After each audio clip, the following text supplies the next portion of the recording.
Okay.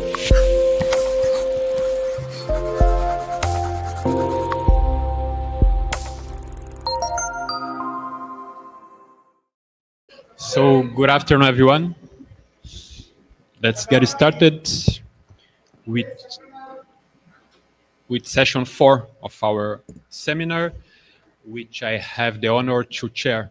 The title is Blended Finance Opportunity or Diversion, and then we will have 4 distinguished speakers, starting with Rama Vaduzan, who is professor of economics at Colorado State University in the US.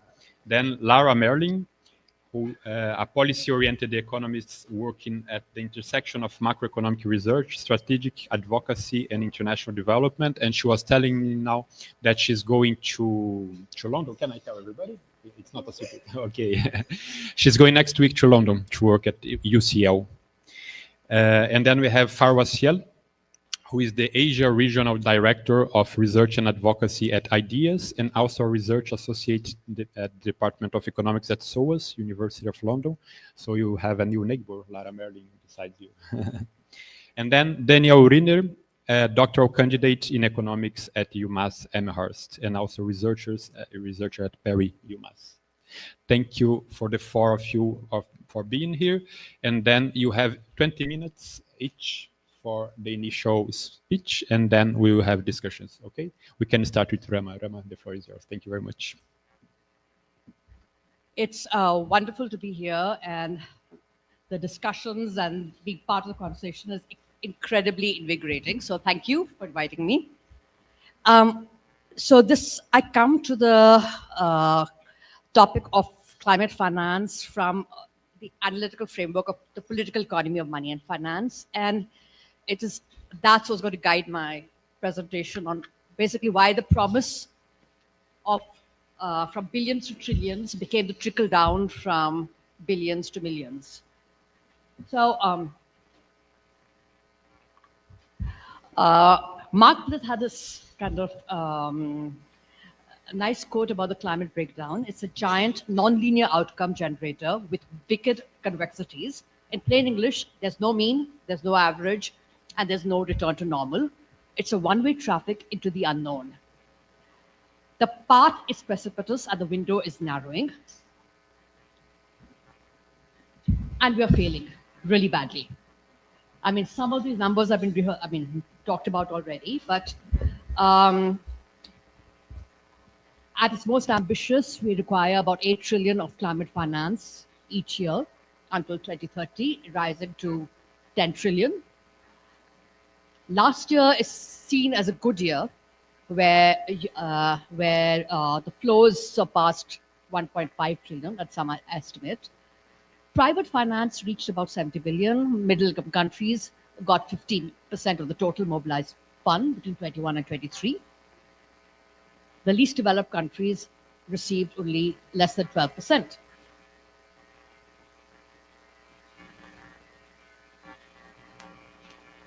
Now, of the total financial assets of the private sector is of the order of 400 trillion. So what is required, which is between 4 trillion to 8 trillion on average, is about 1 to 2% of that. So finance is not, the positive finance is not the problem.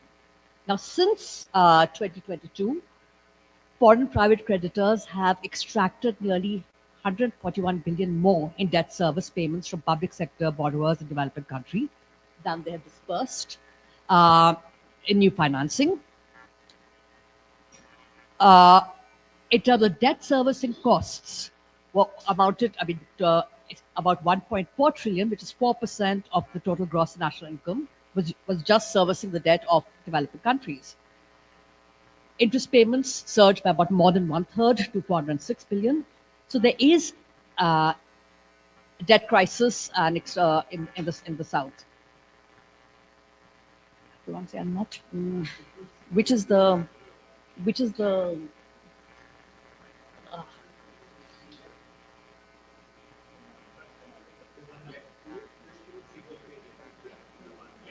this duo? Yeah.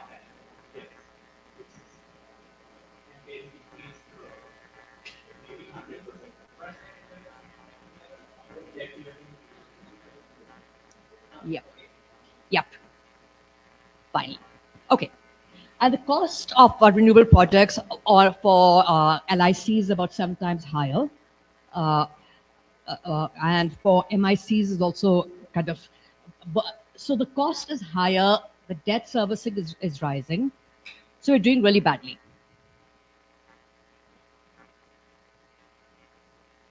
Ah, I don't know. I'm not used to it. Okay. So, sorry, I'm not used to. In terms of the trends, even though there's been an increase in funds going into climate investment, at the same time, funding for fossil fuels has been rising and fossil fuel subsidies has also been rising. So if we are going forward, we're not doing very well.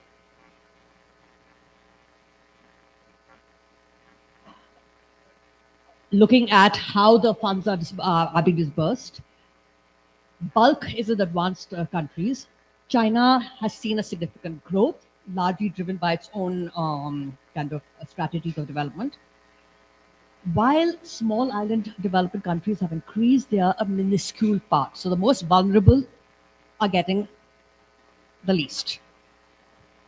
And in this context, blended finance has been promoted as, and the premise is that this is the only scalable path to sustainable debt is private sector solutions. And so you combine concessional public finance with non-concessional private finance, and this is supposed to be a mobilization tool. And the hope is there'll be additional finance for enabling bankable projects at the frontiers of technology, frontiers of geography, the most vulnerable regions. Because this is where private profitability calculus fails. And you need, and this whole policy imperative is how to attract private projects which are too risky for private finance to undertake on its own. And hence the whole de-risking of green projects, largely through guarantees, insurance, and basically a loss transfer. So the risks are being socialized, and the hope is that private finance is going to be crowded in. So while the old thing was public investment can crowd in private investment, here it is public finance is going to be used to entice private finance. Now, the blended finance kind of had a surge in 23, largely driven by financial institutions and institutional investors. And the median size of deals also grew by about more than 120%. And yet, if you look at the way it's been distributed, a large amount of it is asset management funds. And another big section is corporations and project developers. So it is very, very skewed. In terms of sources of funding, you can see the private funds have grown to about 6 billion in 23 according to convergence data. There's been substantial rise of guarantees and insurance provided by the public sector. So it's not technical assistance which would actually help seed technologies at the frontier and, and going against the grain of private returns and labor saving, nature depleting technological bias of corporations, but it is guarantees and insurance. And the gap between the public and private spending has widened despite this growth of private financing to about 2.95 billion, up from 2.35.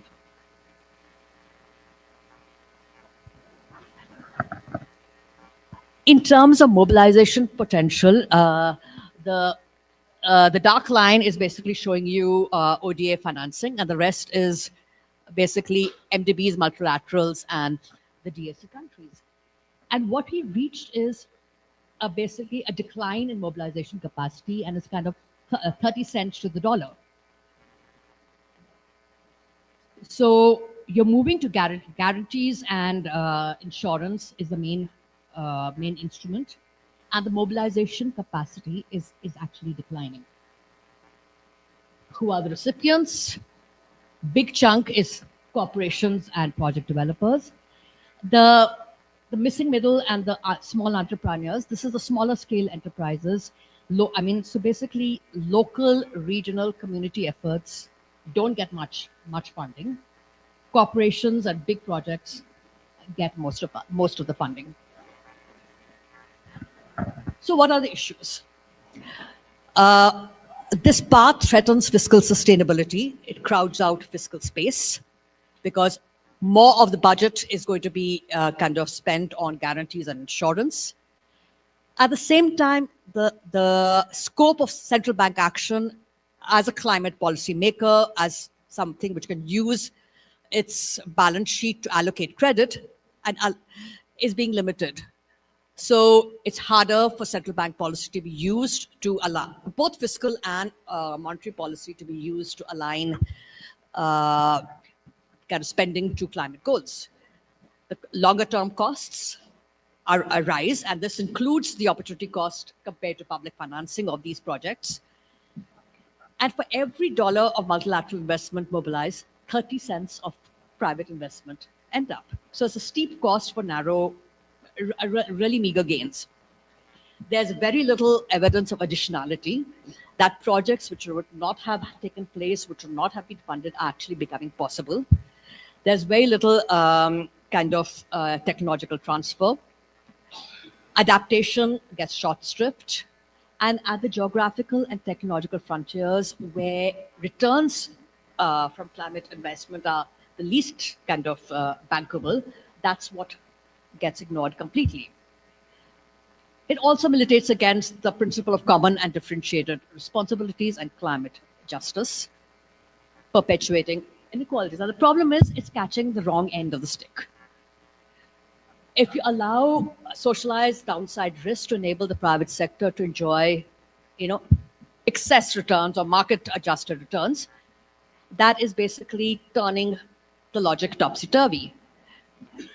Again, leveraging public funds to entice private finance rather than actual public spending is not as efficient in the long term. Instead, government should share in the upside of the de-risked green investments, and they should channel additional private investments to support public projects program using a regulatory framework.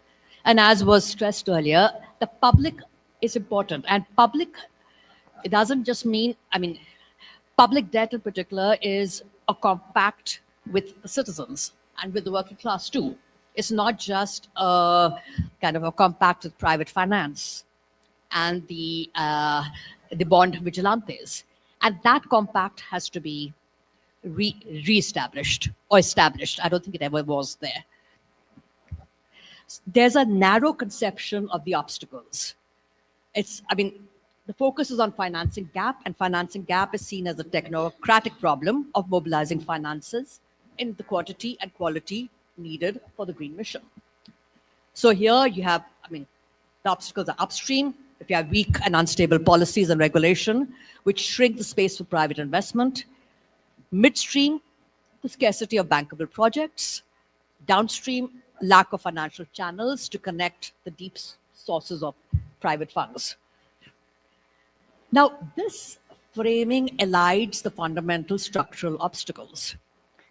There's an institutional framework of global finance which continues to channel funds to carbon capital, to fossil fuels, at the expense of the needs of the most vulnerable people.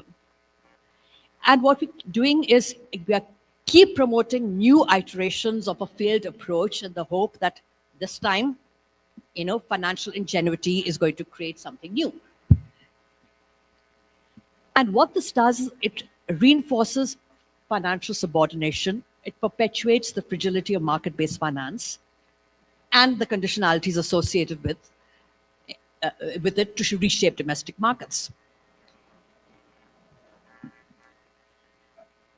So the first structural obstacle, financialization, this market-based finance, and the concentration of the structural power of finance, not just in the big global banks, but in asset management funds, who've become big players.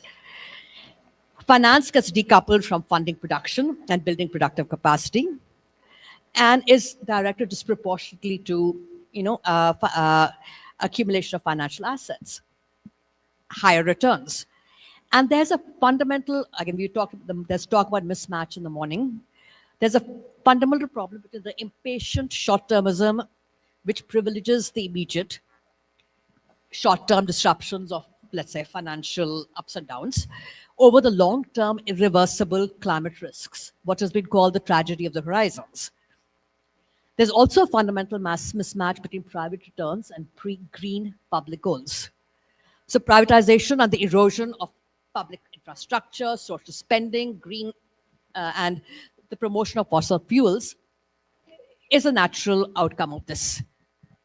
The second structural obstacle is that of financial subordination. There's a dependence on dollar liquidity, the original sin, and the compulsory duty imposed on developing countries who are imbricated in global financial cycles which originate in the North and especially in US financial markets. There's the Wall Street consensus, because of the dominance of global banks and asset managements, which has led to this portfolio glut. So there's a lot of finance is searching for high returns, high yields, and yet nothing flowing into the climate mission. Instead, it is usurping the green agenda the way it usurped the development agenda, and entrenching and validating the status quo, these structures of dependency. The higher cost of capital and debt for developing countries gets exacerbated by the climate shocks. And you have a kind of a climate investment trap where the most vulnerable countries have the least access to resources and are exposed the most to the outcome of emissions. So we are at a critical juncture when the rules of this neoliberal US-led order are being upended. There's also a moment where the technocratic policy discourse from the North and the West is the least credible. So in that sense, however chaotic, this juncture is critical. This juncture is also an opening. And when we're kind of navigating this uncharted waters, there are these two approaches. There's this risk-based approach, which is being pushed by the neoliberal kind of technocrats, and an allocative green credit policy approach. Now, in negotiating it, the tension is one between, on three axes. One, between the public and the private, the logic of short-term private profitability versus the public priorities of climate actions and social policy, whatever. And here again, when we talk about public priorities, it's important to say that it's not just a state versus market thing, because the states are responsible not just to markets, but also to citizens and the working class. There's a democratic accountability which needs to be reasserted. Then there's a real financial. Is the financing actually going into climate mitigation and adaptation, or is it just providing more fodder for financial accumulation? National, local, and global. The common differentiated responsibilities, unequal ecological exchange, and climate extractivism has basically perpetuated subordination. And so it's important for the global South to kind of retake that agenda. So what are the guiding principles? Reorient the logic of finance so that instead of financial returns, we move more towards climate priorities, channel investment more strategically towards green investment and identified sectors and programs, rather than churning out investable assets and de-risking. Develop mechanisms of public coordination to enforce norms and regulations that subject private finance to the discipline of social accountability, not just market forces.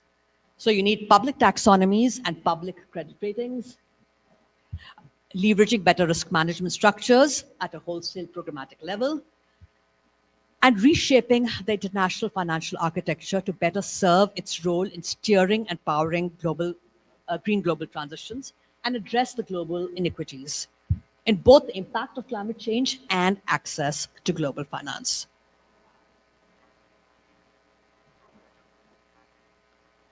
So the challenge of climate finance and realigning the global financial system to better serve the green transition and ensure states in the global south have policy space to pursue their green missions.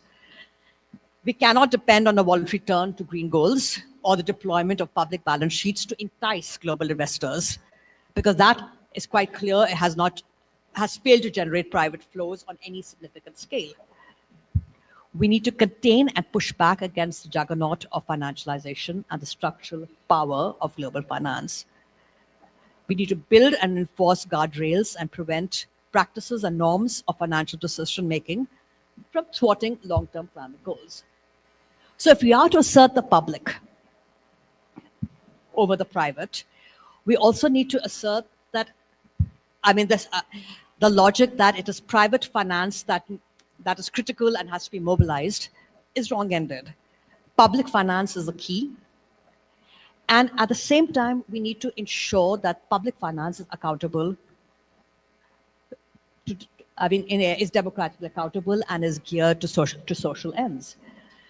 So what you need is not financial ingenuity to create new instruments, but political ingenuity, both for regulating and, more important, for resisting the predations of global finance, which is threatening the climate agenda. Thank you.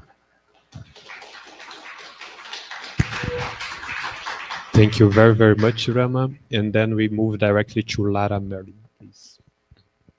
Hi, everyone, and thank you so much for still being here and paying attention at the last session.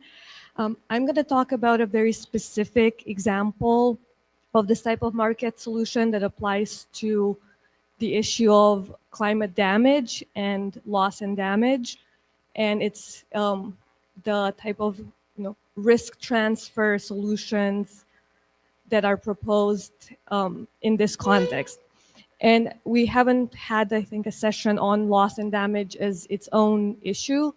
But when we look at climate negotiations and climate finance discussions, we usually have adaptation mitigation, but we also now have a separate debate on loss and damage. And that refers to, okay, there's certain climate damage that will happen and cannot be prevented.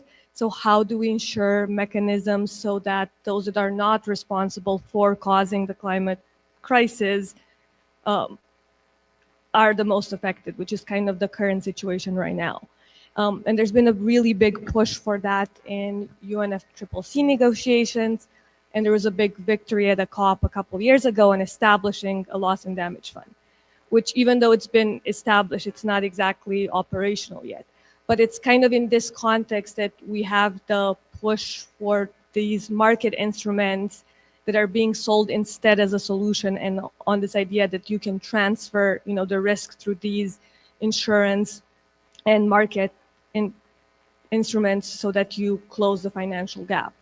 And it really kind of comes as an extension to the same logic of the finance gap is the problem, how do we close it? We have this issue of, in the loss and damage where there is no profit to be made. So can we come up with, insurance instruments that can then cover that?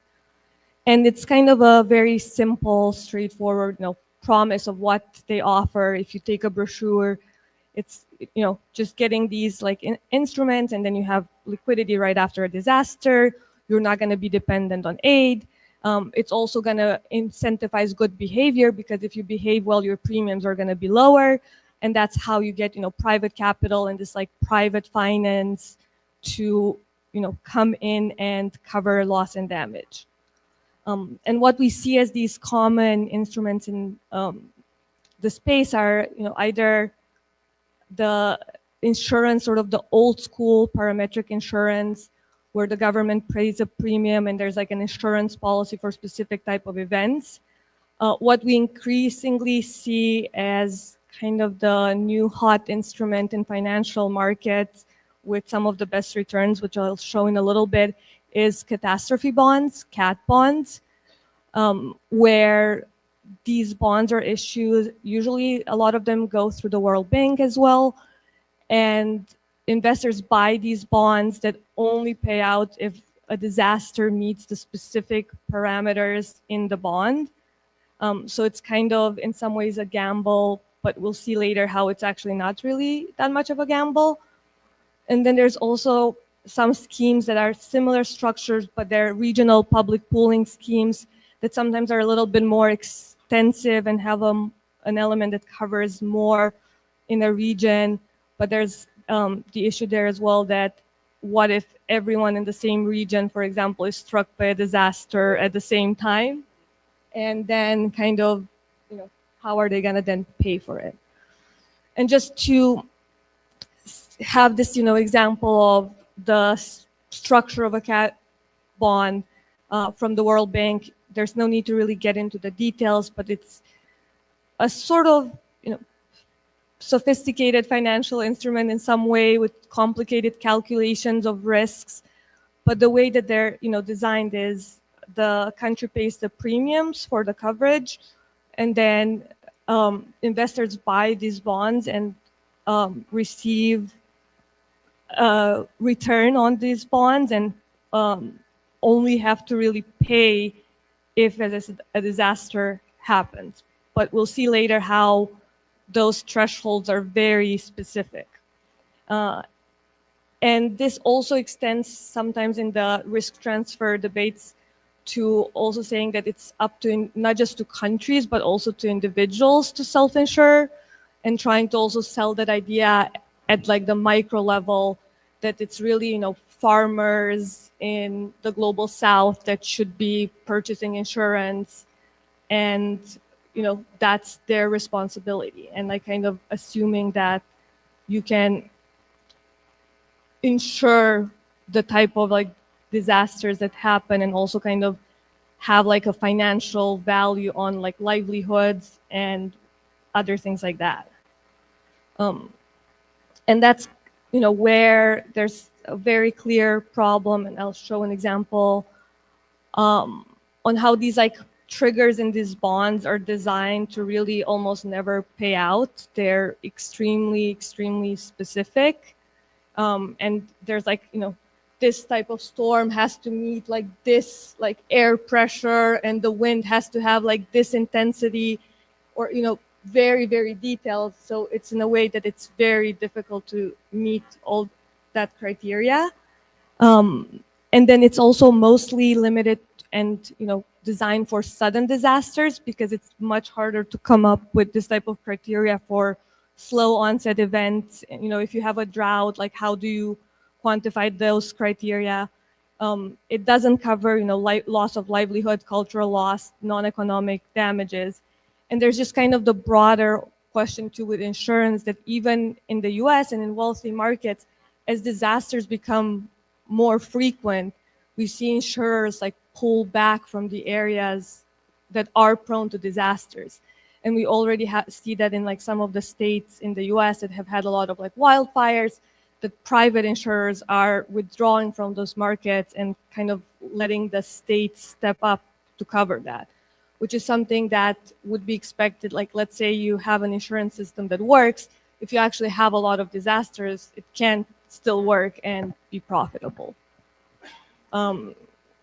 And then the example, which, if we read the World Bank issuance of this bond, it was, the pioneering example is what it's called, of a type of catastrophe bond for Jamaica, and how it was presented as, this country that doesn't really have any fiscal space and it's really struggling, and it needs insurance. And, this bond, which it's not clear in like the immediate document how much Jamaica paid for this, but it claimed, it covers 185 million for earthquakes and cyclones.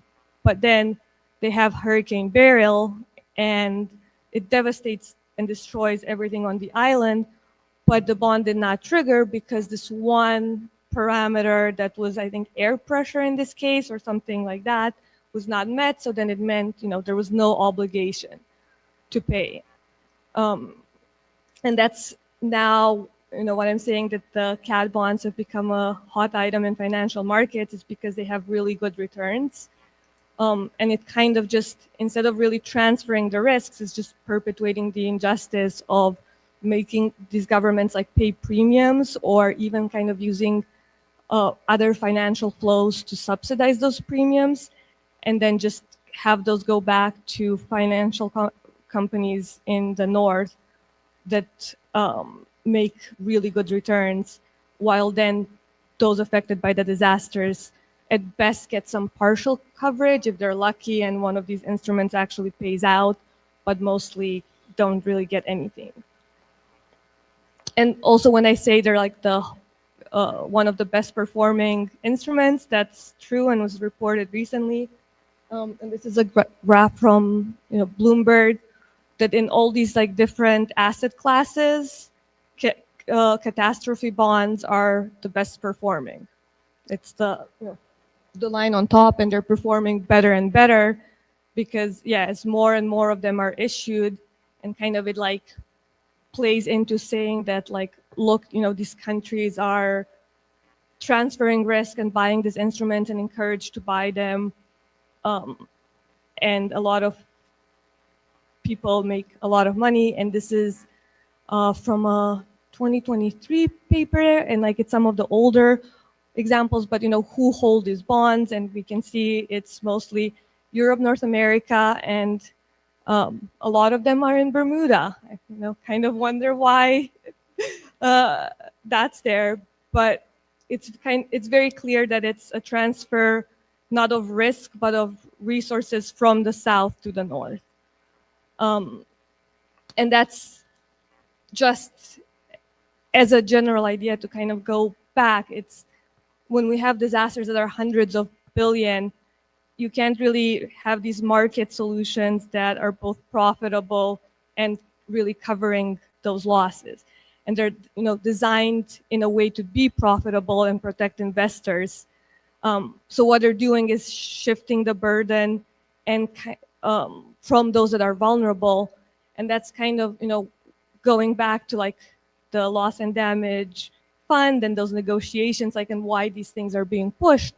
We have the G7 as a very active player with the World Bank in this whole like catastrophe bond market and risk transfer things, because in a lot of like those negotiations, these countries are being put on the spot that it's their historical responsibility based on common but differentiated responsibilities. They should be helping countries deal with losses and damages. So this is a type of cop-out where they can say, oh, we support something like, the global shield and we're shielding countries. But what they're supporting is maybe subsidizing premiums that go back to companies in their countries. But it's using language that's intentionally confusing to make it seem like they're actually paying out, but they're just buying these instruments that don't actually deliver or really cover the responsibility they have. So yeah, it just is like another innovation that's not really that innovative and outside of just finding a new justification for flows from the south to the north. And it's something that really is pushed by historical emitters because it is in their interest to push these instruments. It's not that they don't know they don't work. Because even there, like for example, if we think of like climate finance and these numbers, if you look on the World Bank site, it's going to say that they secured 6.5 billion in climate protection for countries, and that's the amount if all of these bonds would actually trigger. Then they say somewhere that they've paid out 600 million. But they don't really say anywhere that's easy to find, and someone should calculate that. How much did the countries buying the bonds, spend? And my guess would be it might be like more than the 600 million that they got. So it's just not something that follows these like common but differentiated responsibility principles, and just cannot be a systemic solution if like their profitability is inversely related to protecting the vulnerable. Thank you.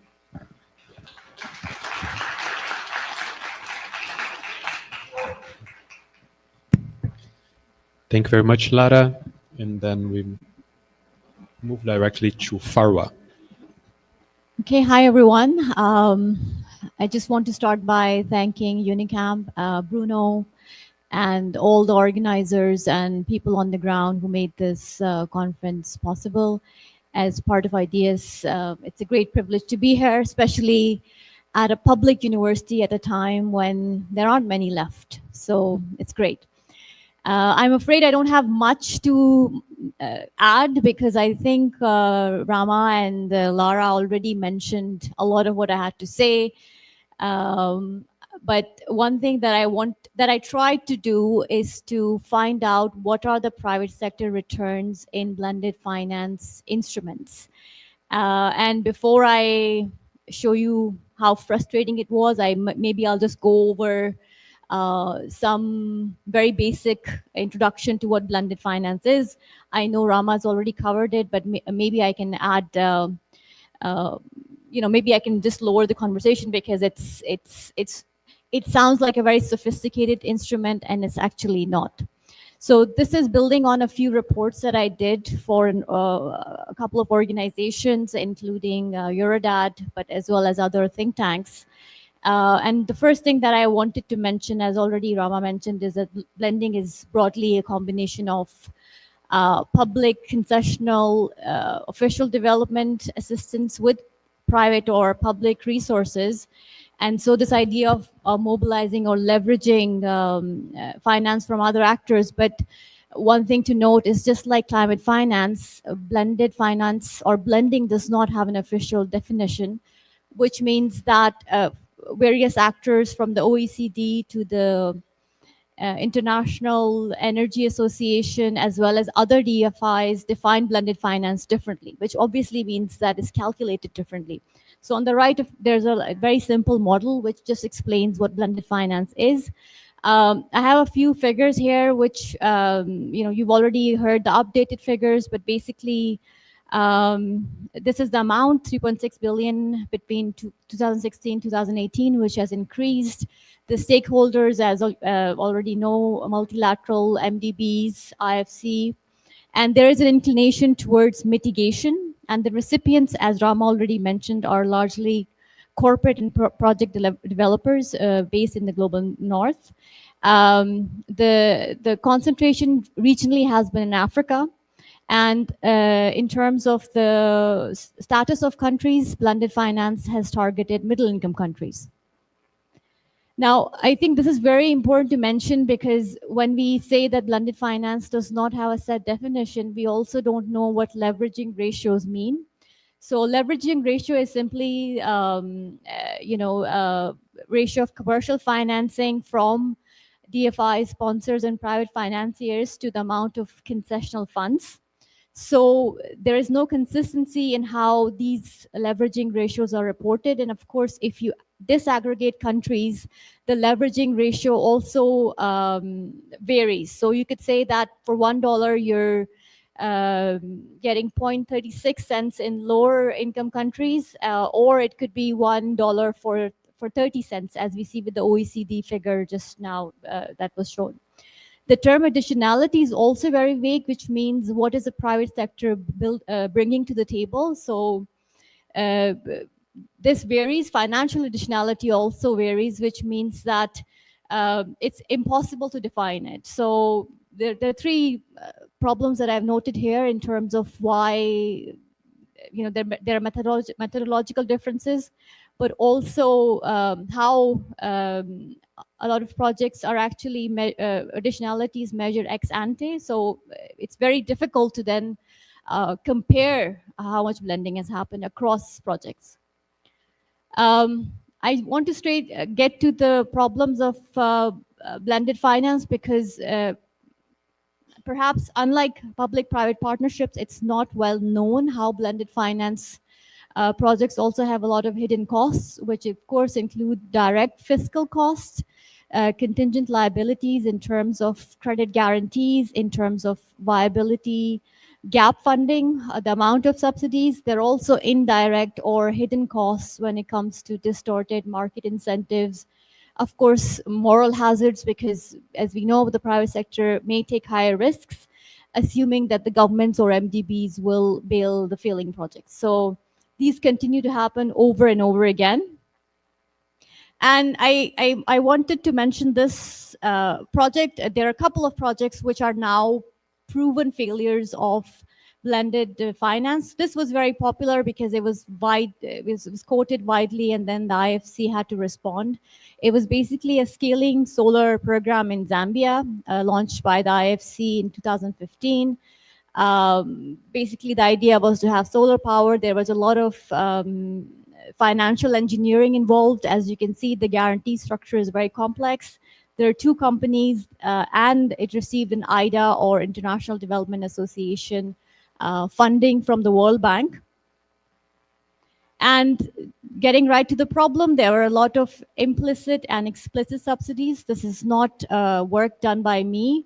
It's by an organization called Energy for Growth Hub, and they wrote this report, and they found that there were different kinds of explicit and implicit subsidies. So the explicit subsidies have to do with the fact, first of all, that you get cheap financing from the development finance institutions. Of course, that's a given.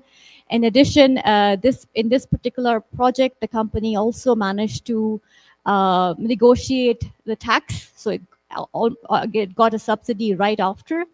And of course, the IDA payment guarantees, which are meant for very poor countries, was used, which was almost, in this case, 5.7 million, nearly a quarter of the private developers' 24.5 million equity investments, so quite high. Implicit subsidies are also very important, which are never calculated in these projects. So preparation costs, staff cost, halo effect, which is a political risk, which means that, of course, these projects always get funding because they're being implemented by MDBs and governments. And of course, in this case, there was a land renegotiation, which is complicated, but you can read about it online. So in terms of the cost of the public, this figure was widely cited, $3.50 of public finance to bring in each dollar of private finance. And at the time, Zambia was going through a debt crisis, which means it invariably heightened the debt. I'm going through this quickly because I just want to get to this point, which Rama already mentioned, that when we talk about the financing model, we need to make sure that the impact is not something which happens afterwards. So if a bridge collapses because of a financing model, the problem is not, somewhere later stage. The problem is in the ideology of the financing and how it privileges private sector returns over the purpose of the project, which is to provide public infrastructure or public services, for example. So very similar from the very beginning, the idea is that it has to be a bankable project, which means that a lot of subsidies given to project. It's designed to be an investment opportunity, become a tradable, bankable asset. And then there are a lot of financial engineering. There are a lot of subsidies, including support, which come in various forms from the recipient government. And as we've seen, it's very simply an instrument of colonial extraction because it's privatizing the development agenda in global South countries by global North actors, which are the main sources of these blended finance models. In response to a lot of criticism, the DFI Blended Finance Group, which is a group of European DFIs as well as AFDB, AIIB, and AFDB, and some other actors, they brought in these principles to ensure that there are some, I suppose, norms or regulation attached to blended finance. And there are 5 of them, and then they focus on the fact that additionality should be, you should have a purpose for blended finance, that it should bring in, again, minimum concessionality, it should be commercially sustainable, reinforce markets, and of course, promote high standards. The problem with these very lofty, in some way, principles is that they are ad hoc, they are voluntary. So that means that, you can sit and say, yes, we've done it. And of course, we know there's a lot of, the whole exercise is based on self-reporting. So in terms of implementation, because they're self and they're voluntary, it doesn't make much sense. I wanted to mention this case, this reporting by Follow the Money, which is an investigative journalism done by this organization, looking at climate fund managers, which is a Dutch investment fund manager, owned partly by the government of Netherlands and Netherlands' main bank, FMO. And what they found is that the climate fund managers was actually from the very inception established by South African CEO of a certain company, as well as ex-employees of FMO. And there were huge financial incentives, dividends given to the directors, as well as salaries and bonuses given to these employees, which of course were partly government employees at the time. And this was a shocking figure which said that the directors take home roughly 3 times as much as Prime Minister Rutte, who was the Dutch Prime Minister from 2010 to 2024. I don't know what his salary is, but this is a very shocking figure. So all of this then puts the question of, if this is really extraordinary and if this is very scandalous, then what is the private sector making from a blended finance model? And then how do we go about finding that? So I started looking at the Asian Catalytic Green Finance Facility, which is a 1.9 billion permanent facility under the Asian Infrastructure Fund. And it's dedicated to accelerating green infrastructure investments in Southeast Asia. And this is owned by Asian member governments, ADB, and it's also administered by ADB. And to be financed under this particular facility, projects must be sovereign or sovereign guaranteed to fulfill eligibility criteria. And as you see, there has a lot of partners, including the usual DFIs and governments. And on the right, you have a simple model of how it works. Basically, it focuses on projects. It provides some funding as well as policy and knowledge support, which is the main aim of this facility. And since then, it's grown in numbers. It's 7.5 billion total project costs. This is the amount of ADB financing, Asian infrastructure financing, and then partner financing. And it's important to remember that ACGF doesn't typically lend directly to private companies. Instead, its core function is to prepare and so-called de-risk projects and structural blended finance packages that make green infrastructure projects attractive. So there are ways in which blended finance operate, which are rolled across funds, rolled across new facilities, and so on. So the criteria is it's quite specific according to the report. That projects which are prioritized should have an ability to mobilize 10% or more co-financing for capital expenditure. And they should have a clear roadmap for attracting 10% or more private capital. So this is about how they are attracting private capital, and it's very specific. But if you ask the question, how much did private actors in ACGF supported blended finance earn? It's very difficult. So it's not possible to quantify, first, simply because it's confidential. You cannot go through reports. You cannot look at the financial returns. If you think about projects and try to calculate the cost, the returns are very different because of the different kind of projects. It could be a solar project, or it could be a complex waste to energy project, which would make estimating the cost across projects very difficult. This is also to do with the stage of the project, is greenfield, brownfield, and the risk tier. And as I already said, ASGF's concessional capital primarily enables the project and improves risk return profile for private actors rather than directly setting the returns, which means it's almost like saying that we're not responsible for setting their returns, and perhaps the returns are 10% or 100%, we don't know. But we do know that ACGF blending enhances returns for private sector quite significantly. First of all, of course, it lowers the overall costs of capital. ASGF's concessional debt is significantly cheaper than purely commercial debt. Of course, this is why private sector is attracted to this. It can absorb first loss positions. It can improve debt service coverage ratios, and it can also extend loan duration.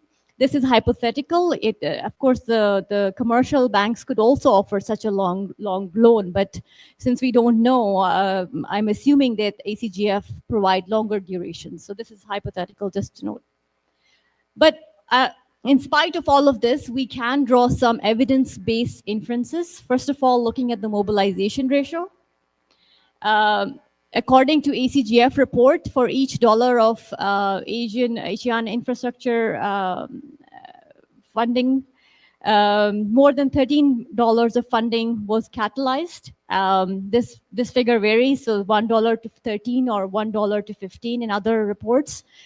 At the same time, we know there are sophisticated investors, and they have rigorous due diligence, and they will never enter these projects without some form of guaranteed return. So the inference we can draw is that high mobilization ratios strongly suggest that private sectors actors find the risk-adjusted return sufficiently attractive. I suppose we can then compare it to commercial ones and see how much return and compare the returns. At the same time, project financial closings also show that all the projects close by meeting expected returns. That's another indicator, and then we have market benchmarks, which means that in ASEAN, without concessional support, these typical benchmarks for similar infrastructure wouldn't happen. So again, if you take the example of LIBOR and then compare it to commercial bank, commercials projects, it has to be quite significant. And I think we can draw the conclusion that ASGF blending helps achieve these targets more reliably, and it is more attractive to commercial investors than commercial financing per se. So this is a summary of all the couple of inferences that I could draw. Lower premiums, equities more reliably and potentially with lower leverage, consistent financial closing of projects and high mobilization ratios could be taken evidence that we can establish that they're getting a lot of returns, but unfortunately it's not possible to quantify the returns, and therefore you have scandals which keep emerging, and we only find out about them once something big has been uncovered by investigative reporting. So I just wanted to raise a few questions once again, that if additionality of projects is vague, if leverage and mobilization ratios are very difficult, then why are we still in this world where quantification is not possible of private returns, but that's okay? And it seems that we're in this stage where, first of all, we're talking about instruments. If you think about it, we are talking about climate finance and we're focusing on climate instruments, which is a bit strange. So the whole question is now of development is reduced to instruments. But the addition of all these instruments is simply that they're making projects happen. Was that the goal of development, that the projects are happening and therefore on their own, they're additional? The proliferation of blended finance projects continues to happen. So at the Seville meeting, unfortunately, this was pushed once again. And we see with the Ukraine facility, EU-Ukraine investments, that blended finance grants are really high on the agenda. So the obvious conclusion is that without disclosure of private returns, profit to investors, it's non-negotiable to talk about this instrument. We cannot even talk about additionality or anything unless we know how much private sector returns are. And lastly, I just wanted to mention that within my 20 minutes talk, all the resources, all the reports that I've mentioned are from Global North institutions, whether it's journalism, whether it's think tank, whether it's policy, because simply Global South does not have the resources to commit to this. They cannot go on investigating projects unless something really major happens. So this is an unfortunate part of our analysis here, that I have no Global South research to cite when it comes to the analysis or the impact of this instrument. I'll stop here. Thank you.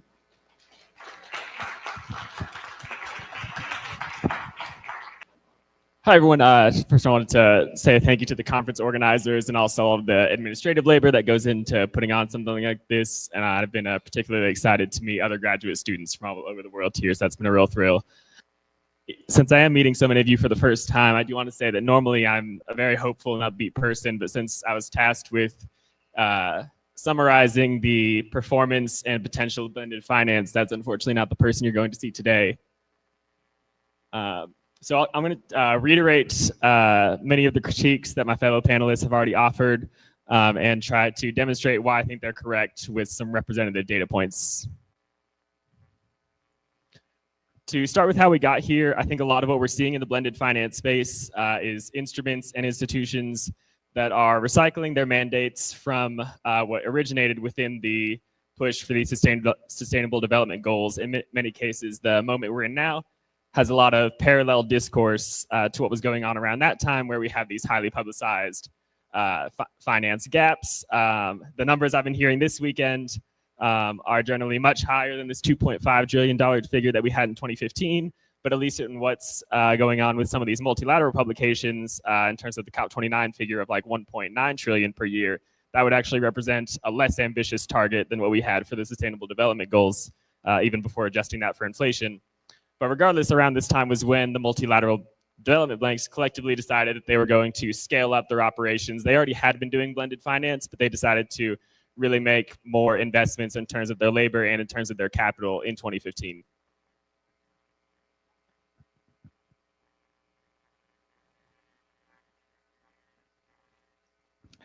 And by their own admission, that endeavor proved to be a fantasy. We know that we're not on track to achieve the Sustainable Development Goals, particularly as we get closer to 2030. That reality is becoming more obvious. This excerpt is from the opening to last year's International Debt Report from the World Bank that starts, it was a bold idea boosted by a snappy slogan, billions to trillions, and eventually goes on to say that proved to be a fantasy. Nevertheless, we do still see other parts of the World Bank renewing this narrative that looks exactly like what it did in 2015, where this is from the World Bank blog, saying blended finance can catalyze renewable energy investments to take this blended finance agenda and recontextualize it to be a tool for green transition. So I want to suggest 3 criteria that at a macro level we would need to see from blended finance in order to feel good about it as a cornerstone of our green transition policies. The first one is it needs to achieve volume. In particular, it needs to be able to bring in private capital at magnitudes of, since this is what the multilateral development banks targeted, let's say 2 to 5 times more than the public capital you get. It needs to have a composition that targets the investments we actually need. It needs to be funding important infrastructure projects, real sector projects in green energy, technology transfer, and other infrastructure. And finally, it needs to have a need-based allocation where it's able to go to countries that have high climate risks and low investment to meet their needs. So starting with volume, as has been noted multiple times today, in many cases, blended finance instruments have not brought in as much private capital as they were expected or advertised to achieve. In 2015, the aspiration was 2 to 5 private sector dollars for every dollar of public capital. I have just a few estimates here. There's a wide range. We've heard estimates even lower than these today. Convergence Finance is one of these industry partners that's really supportive of this idea. And even once you get them to focus on what they call direct mobilization only from the private sector, their estimate drops down to 1.8. And the World Bank's estimate, which they put out specifically for infrastructure projects, is one of the worst ones you'll see, where even their own reporting would suggest less private money coming in than the public capital that was committed to the projects. One of the outliers that does exist is from the IFC within the World Bank, where they're claiming that they got for every dollar of private, every dollar that went in through their instrument called the private sector window, they got $5 of commercial investment in response. But this is just a screenshot from that same report, where if you dig into it, what's actually going on here is a lot of the money that they're saying they mobilized came from other parts within the World Bank group, including the IFC and the Multilateral Investment Guarantee Agency. Some of it comes from other development finance institutions. And then you finally have this small portion on top that actually came from the private sector. Moving on to composition, we need to know, does blending finance actually fund development priorities? For the rest of this presentation, I'm going to rely on an OECD data set that is at a project level. It has the official partner, it has the destination country, and it spans, for my purposes, from 2016 to 2023. And it's a good way to get a global level view of these blended finance patterns. So looking at this, actually the largest end use of blended finance facilities is finance itself. It's larger than energy, it's larger than construction. That gray bar up top is other, that's agriculture, that's health. So it's not just financialization in terms of the institutional setup of how it makes you do your infrastructure setup. It's also financialization in terms of the projects it's financing. Looking specifically at the climate-linked projects, gray here means the project has no climate link. Green is mitigation only, and then orange and blue have some kind of adaptation component to this, and we do see that mitigation bias that's been pointed out. And also a small portion overall of any of these projects having a climate link. Within the data, there are 14% of projects that have an undisclosed climate link. My strong suspicion is that if the climate link is undisclosed, that's because it's not there. So this probably paints a more positive picture than we're actually looking at. And this chart is for the energy sector only to understand whether the energy projects appear to be renewable.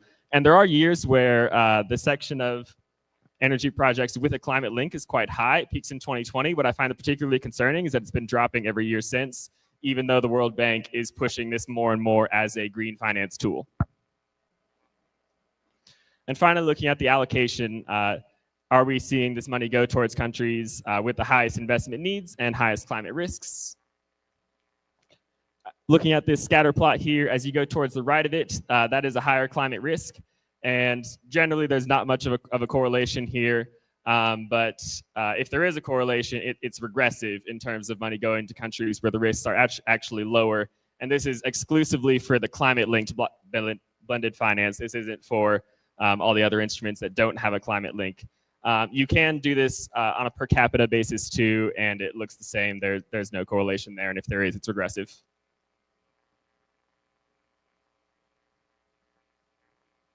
And finally, we have this data point that's been cited multiple times today, that also on a per capita basis, the higher your income level, the more blended finance you're likely to receive. So by the three criteria I've laid out today, I think blended finance fails on every one, in that it's often mobilizing less than $1 private investment for every public dollar, with what I think is really some misleading reporting based on transactions that are occurring within the multilateral development banks. Its composition is really discouraging in that it's financing a lot of projects whose end use is in the finance sector, and we're seeing a small representation of climate-linked projects and a falling share of energy investment that is climate-linked within these. And finally, its allocation is regressive among countries based on their climate risk and on their income level. And then the final point I want to make, I flew through this pretty quick, is that in comparison to the moment we're in now versus 2015, what was going on in 2015 was that there was a massive amount of private investment flowing into developing countries anyway. And the idea was that with these tools, they could nudge this money that was already crossing borders towards different end uses. That's not the moment we're in now. So I think to suggest that blended finance can reverse what's been a capital flight from the global south over the last couple of years in comparison to the sort of original billions to trillions mandate of just doing some light rechanneling is an altogether different task, and one that I don't think these instruments are up to. Thank you.